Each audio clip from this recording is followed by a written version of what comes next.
शर्तों की सरकार बन रही है। सरकारों में स्थिरता दिखाई नहीं जी, शेयर मार्केट में काफी इन्वेस्ट किया और आज उसको लेके इंडिया गठबंधन की ओर से बड़ा आरोप लगाया है। ज्यादातर शेयर लोअर सर्किट के साथ बंद हुए। जी। एक बार तो ऐसा लग रहा था शेयर बाजार बंद ना करना पड़ेगा। अब बीजेपी के लिए सबसे बड़ा सवाल जो खड़ा हुआ है, फिर समीक्षा की या पुनर्विचार की, ये बड़ी शर्त है नवीन जी। जो भी दूसरी पार्टियों के सहयोग से सरकार बनाता है जी, वो सरकार हमेशा लाचार नजर आती है।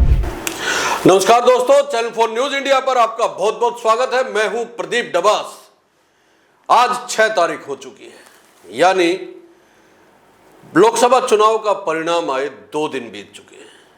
कयासों का दौर लगातार जारी है। एक कयास तो खत्म हो गया है कि सरकार किसकी बनने जा रही है। निश्चित तौर पर एनडीए सरकार बनाने वाला है, लेकिन इस बार साझेदार बड़े ताकतवर मिले हैं भारतीय जनता पार्टी को। उनकी डिमांडें हैं, उनकी शर्तें हैं, और जो सबसे मजबूत 2 पाए सिंहासन के हैं वो नीतीश कुमार और टीडीपी के चंद्रबाबू नायडू।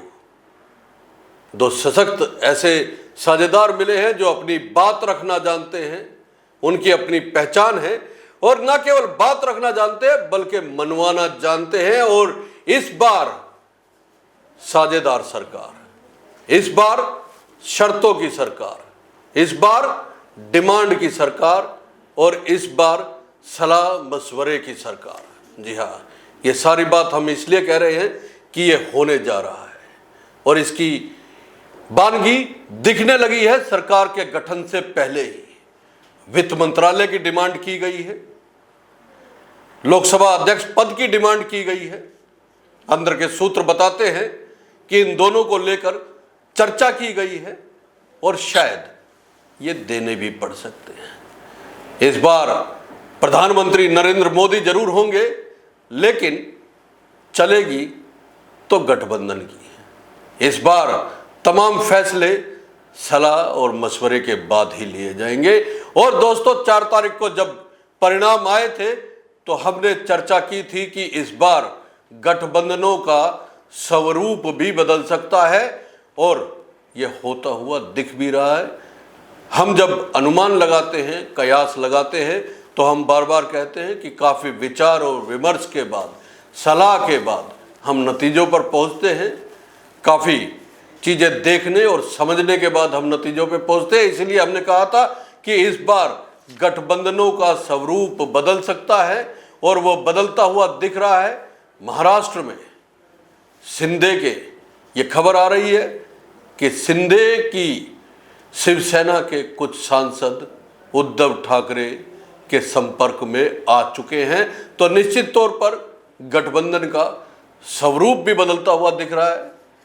कई सारी घटनाएं शपथ ग्रहण से पहले हो सकती है। शर्तों की मैंने बात की है, तो एक शर्त का मैं जिक्र कर भी देता हूं।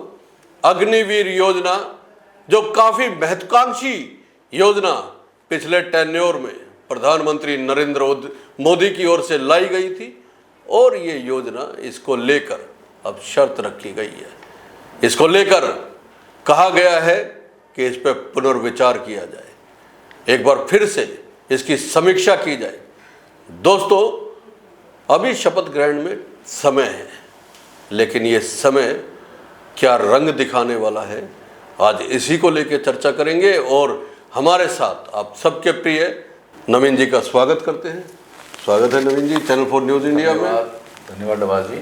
शर्तों की सरकार बन रही है। देखिए डबास जी, जब जब देश में मिली जुली पार्टियों की सरकार बनी है जी, अलग अलग दलों के सहयोग से सरकार बनी है जी, तब तक शर्तों की सरकार रही है जी, अस्थिर सरकार रही है जी, सरकारों में स्थिरता दिखाई नहीं जी। और भारतीय जनता पार्टी को इस बात का अंदाज़ा नहीं था, इस बात का अनुमान नहीं था कि उनको बहुमत मिलने नहीं जा रहा है। नहीं, ये तो बिल्कुल अंदाजा नहीं था। इस बात का बिल्कुल 370 पार का नारा दे रखा था, और सुबह जब काउंटिंग शुरू हुई उस समय तो पूरियां तली जा रही थी, और पूरे मतलब लड्डू तैयार हो चुके थे जी। तो इस बात का अंदाजा इन्हें बिल्कुल नहीं था ये ओवर कॉन्फिडेंट थे। इनको लग रहा था कि पिछली बार 303 सीटें इन्होंने हासिल की थी, इस बार उससे ज़्यादा सीटें इनके पास आएंगी। देखिए, अगर इन्हें इस बात का अंदाजा होता तो मुझे लगता है चुनावों से कुछ समय पहले प्रधानमंत्री नरेंद्र मोदी ने एक स्टेटमेंट दी थी जिसमें उन्होंने कहा था कि पिछले 3 दशकों से हमारे देश में अस्थिर सरकार रही, भारतीय जनता पार्टी ने स्थिर सरकार इस देश को दी है। हाँ, 1984 के बाद तो देखिए स्थिर सरकार अब 2014 में बनी। उन्होंने यही कहा, उन्होंने कहा पिछले 10 सालों में जो हमारी भारतीय जनता पार्टी की सरकार बनी है वो स्थिर सरकार बनी है, स्थायी सरकार, और आगे भी उन्होंने कहा स्थिरता देंगे। ये बयान उन्होंने तभी दिया क्योंकि उन्हें विश्वास था कि इस बार उन्हें बहुमत मिलेगा, अकेले भारतीय जनता पार्टी अपने बहुमत से सरकार बनाएगी। उन्हें अगर ये कॉन्फिडेंस ना होता तो ये शायद उन्होंने बयान भी ना दिया होता। उन्होंने ये कहा कि जब दूसरी पार्टियों के दम पर सरकार बनती है, मिलीजुली पार्टियों की सरकार बनती है, तो तुष्टीकरण वाली सरकार होती है, तुष्टीकरण को बढ़ावा मिलता है जी, भ्रष्टाचार को बढ़ावा मिलता है। उन्होंने कहा अस्थिरता रहती है जी, और उन्होंने कहा इसको लेकर के भारत की छवि सारी दुनिया में खराब हुई है जी। देखिए, उन्होंने जिस तरीके से ये बातें की थी उससे लगता है उन्हें इस बात का बिल्कुल अंदाज़ा नहीं था। और उन्हें क्या, मुझे लगता है किसी को भी इस बात का अंदाज़ा नहीं रहा होगा कि इस तरीके से भारतीय जनता पार्टी इतनी कम सीटें लेगी कि उन्हें बहुमत नहीं मिल पाएगा। वैसे एक बात तो है नवीन जी, देखिए सरकार चाहे एनडीए गठबंधन की हो और चाहे इंडिया गठबंधन की हो, हम पत्रकार हैं, हमारा काम है समीक्षा करना, विवेचना करना, और अगर कोई जीता है तो उसके क्या कारण क्या रहे हैं और अगर कोई हारता है तो उसके कारण क्या रहे हैं, और हार जीत के बाद की परिस्थितियों और स्थितियों को लेकर समीक्षा करना हमारा काम है। आपने कहा कि स्थिरता बेहद महत्वपूर्ण है। देखिए, जब 1 जून को एग्जिट पोल के अनुमान सामने आए, उसके बाद एक कहते हैं अर्थव्यवस्था में स्थिरता की गुंजाइश जब दिखने लगी तो लोगों ने इन्वेस्ट करना शुरू किया, लोगों ने शेयर मार्केट में काफ़ी इन्वेस्ट किया और आज उसको लेके इंडिया गठबंधन की ओर से बड़ा आरोप लगाया गया। देखिए, नरेंद्र मोदी अपने पिछले कार्यकाल में ये बात बढ़ चढ़कर कहते रहे कि भारत विश्व की तीसरी सबसे बड़ी अर्थव्यवस्था बनने जा रही है और ये उनका लक्ष्य है, देश को दुनिया की तीसरी अर्थव्यवस्था बनाना जी। और तीसरी अर्थव्यवस्था बनाने के लिए जब इस बात का आंकलन होता है तो स्टॉक मार्केट में कितना पैसा है इस बात का भी आंकलन इसमें किया जाता है। इस बात को लेकर के शेयर मार्केट को, स्टॉक मार्केट को बढ़ावा दिया गया जी और स्टॉक मार्केट तेजी से आगे चलती रही, बढ़ती चल जा रही थी। लोगों को लग रहा था कि प्रधानमंत्री नरेंद्र मोदी होंगे। एग्जिट पोल को देख करके तो शेयर मार्केट तेजी से उछाल आने लगा और तेजी से आगे चलने लगी।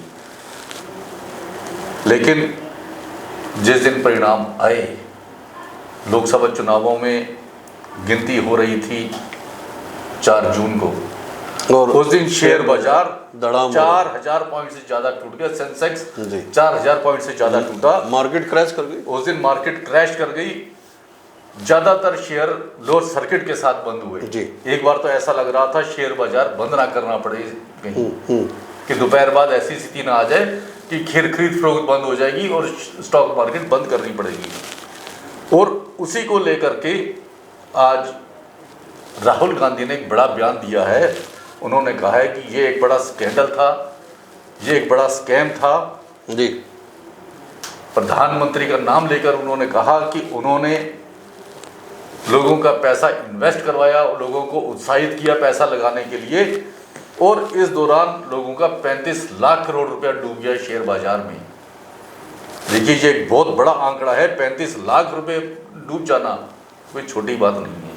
क्या हम मान के चलें कि बीजेपी चीज़ों को भांप नहीं पा रही थी, वो समझ नहीं पा रही थी कि एक्चुअली हो क्या रहा है, और अभी भी नहीं समझ पा रही है। देखिए, अब बीजेपी के लिए सबसे बड़ा सवाल जो खड़ा हुआ है, पोर्टफोलियो जो होंगे वो आपस में ये लोग तय करेंगे। लेकिन पहली शर्त अग्निवीर पे समीक्षा की या पुनर्विचार की, ये बड़ी शर्त है नवीन जी। आप देखिए, जब जब मिले जुले दलों की सरकार होती है, जो भी दूसरी पार्टियों के सहयोग से सरकार बनाता है जी, वो सरकार हमेशा लाचार नजर आती है जी।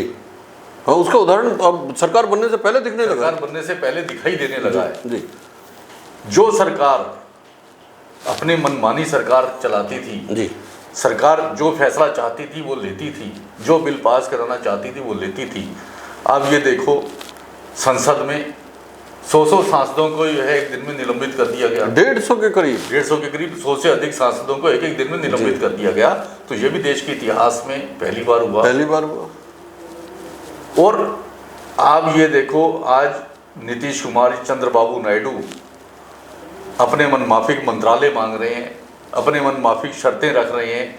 वो स्पीकर का पद चंद्रबाबू नायडू मांग रहे हैं। अगर वो चंद्रबाबू नायडू स्पीकर का पद लेंगे तो मुझे लगता है इस तरह की घटनाएं दोबारा नहीं हो पाएंगी। हाँ, फिर तो स्पीकर चंद्रबाबू नायडू से लगाम लग जाएगी, क्योंकि वो भारतीय जनता पार्टी के हाथ में नहीं होगी जी।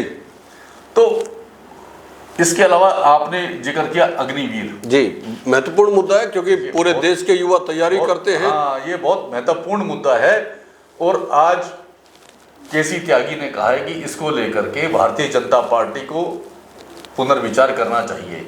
अब तो एनडीए को करना पड़ेगा विचार। एनडीए को देखिए, एनडीए तो तैयार ही है। वो तो भारतीय जनता पार्टी अगर तैयार होगी, बाकी एनडीए तो चाहती है।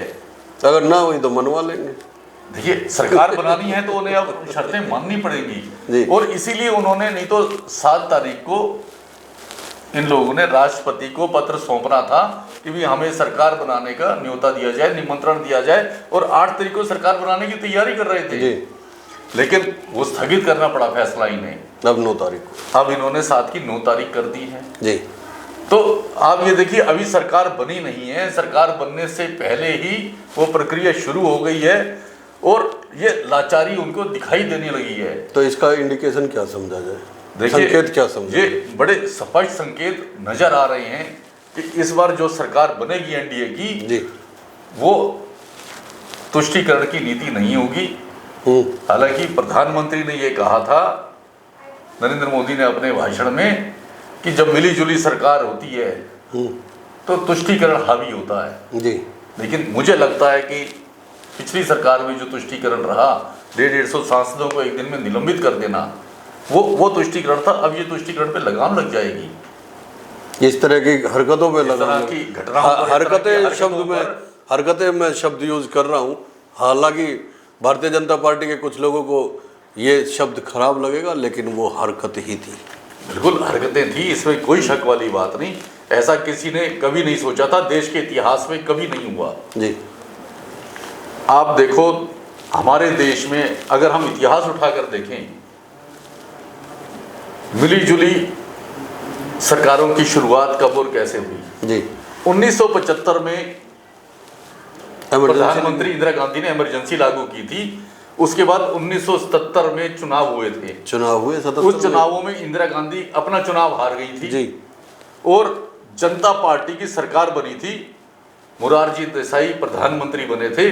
उन्होंने दूसरे दलों के सहयोग से सरकार बनाई थी और उसका उस सरकार को 2 साल चली वो सरकार। उस सरकार को खिचड़ी सरकार कहा गया था।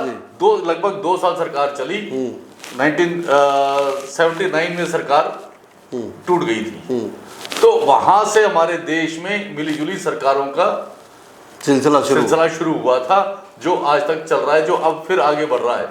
1989 में फिर 1989 में आप ये देखो, वीपी सिंह प्रधानमंत्री बने, उनकी सरकार टूटी जी। और अटल बिहारी वाजपेयी को तो आप देखो, 2 बार उनकी सरकार टूटी। एक बार 13 दिन के लिए प्रधानमंत्री बने और एक बार 13 महीने के लिए प्रधानमंत्री बने जी।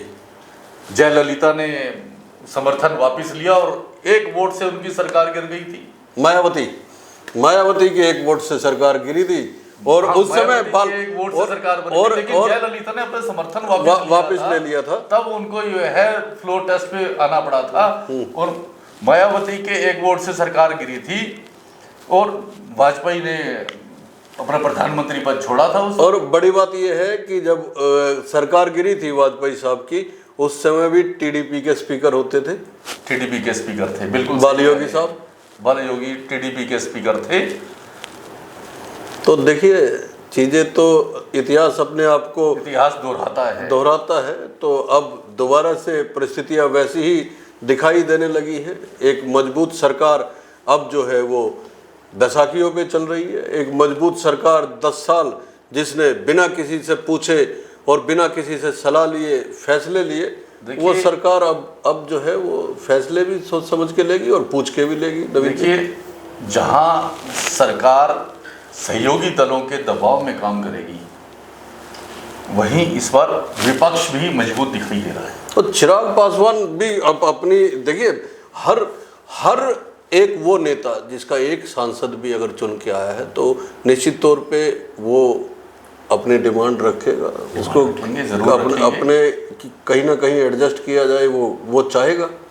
देखिए, इस बार तो जिन जिन सहयोगी दलों के पास एक एक सांसद आया है, ये प्रधानमंत्री, गृह मंत्री अमित शाह फोन कर करके उन्हें खुद निमंत्रण दे रहे हैं, उन्हें बुला रहे हैं बैठक के लिए। तो आप ये देखिए, उन लोगों को भी अहमियत दी जा रही है। एक महत्वपूर्ण सवाल नवीन जी, जब हमने 4 तारीख को चर्चा की थी कि इस बार गठबंधनों का स्वरूप भी बदल सकता है, और वो बदलता हुआ दिख रहा है। आप देखिए, इंडिया गठबंधन में शिंदे गुट के बताए जा रहे हैं कि कुछ एमपी उद्धव ठाकरे के संपर्क में। हाँ, देखिए, बिल्कुल इसमें कोई शक वाली बात नहीं। महाराष्ट्र में भी विधानसभा चुनाव होने हैं और हरियाणा में भी। जी, हरियाणा की सरकार अल्पमत में सरकार चल रही है जी। महाराष्ट्र में पहले भी जिस तरीके से शिवसेना को तोड़ा गया, और अब शिंदे गुट के सांसद शिवसेना के दूसरे टच में है। अब ये देखिए, तो अब फिर उनकी आपस में चर्चा चल रही है, आपस में वो लोग एक दूसरे के संपर्क में बताए जा रहे हैं। तो अभी तो जोड़ तोड़ शुरू हुआ है, होते होते होते देखिए कितना समय लगेगा, लेकिन बहुत से रंग इलेक्शन के बाद जो होते हैं, चुनाव के बाद जब होते हैं, जब कोई सरकार सत्ता में आती है लेकिन बैसाखियों पे आती है, तो चुनाव के बाद नवीन जी अलग अलग रंग देखने को मिलते हैं। चर्चा ये भी है कि जो है नीतीश कुमार को और चंद्रबाबू नायडू को भी अपने सांसद संभाल के रखने पड़ेंगे। हालांकि चंद्रबाबू नायडू, देखिए चंद्रबाबू नायडू आंध्रा में कितने प्रचंड बहुमत के साथ अब मुख्यमंत्री बनने जा रहे हैं, कितने प्रचंड बहुमत के साथ आंध्रा में सरकार, और वहाँ उनको बीजेपी की जरूरत नहीं है, लेकिन बीजेपी को उनकी जरूरत केंद्र में जरूर है। हाँ, देखिए, उन्हें भारतीय जनता पार्टी की जरूरत नहीं है, लेकिन बीजेपी को उनकी जरूरत है। आज उनके बिना सरकार नहीं बन सकती जी, क्योंकि सरकार बनाने के लिए 272 सांसद चाहिए। भारतीय जनता पार्टी को जनता ने 240 सीटों पर बहुमत दिया है जी। 240 सीटों पर जीत हासिल की है भारतीय जनता पार्टी ने।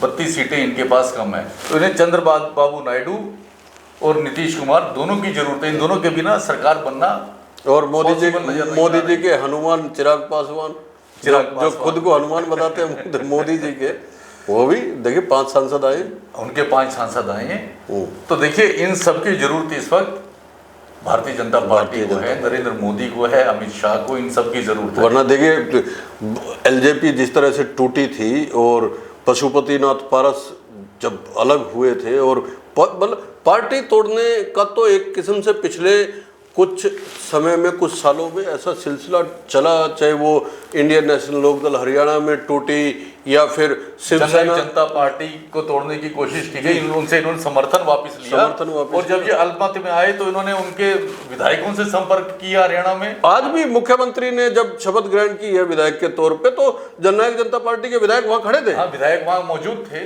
जी। तो मैं वही कह रहा हूँ, तो दूसरे जिन दलों के साथ ये सरकार मिलकर बनाते हैं, जिनका सहयोग लेते हैं, ऐसा माना जाता है कि भारतीय जनता पार्टी बाद में उन्हीं के विधायक, उन्हीं के सांसद, उन्हीं की पार्टी को तोड़ देती है और वो अपने साथ मिला लेती है उनके नेताओं को। अब देखिए, तो इसलिए चाहे वो स्थिति, चाहे वो चंद्रबाबू नायडू हो, चाहे वो नीतीश कुमार हो, उन्हें भी इस बात का ध्यान रखना पड़ेगा, अपने सांसदों को संभाल कर रखना पड़ेगा।